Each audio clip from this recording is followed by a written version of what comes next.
Hello दोस्तों, नमस्ते, स्वागत है, प्रणाम। आप लोग के हमारे यूट्यूब चैनल में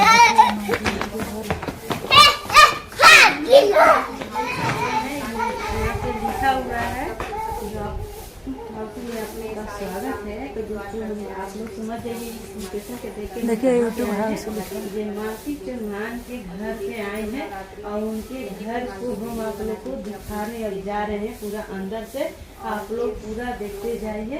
और यहाँ काफी ज्यादा यूट्यूबर भी आ रहे हैं। तो यहाँ पर आज कोई नहीं है। मालती दीदी तो चली गई है दुनिया छोड़ के और विष्णु भैया जेल में है और यहाँ पर कोई नहीं है। देखिए सुनसान है एकदम, इतना बड़ा घर।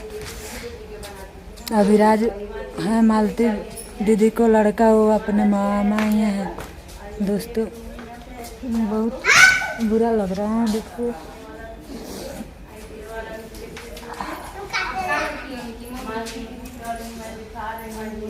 आप लोग वीडियो में बना रही है, हम आप लोग को दिखा रहे हैं मालती दीदी के रूम।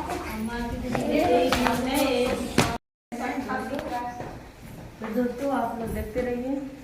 और यहाँ पे गेट है दोस्तों, आप लोग देख ही रहे हैं। काफी अच्छा देखने के बाद कलेजा दबल जा रहा है कि देखिए ऐसे पड़ा है। हम लोग उनके फ्रेंड है, बहुत अच्छा सा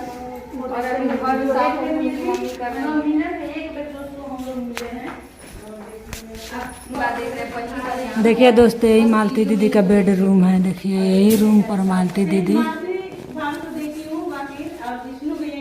सोती थी पहले। देखिए बहुत बुरा लग रहा है दोस्तों, इस टाइम पूरा सुनसान है।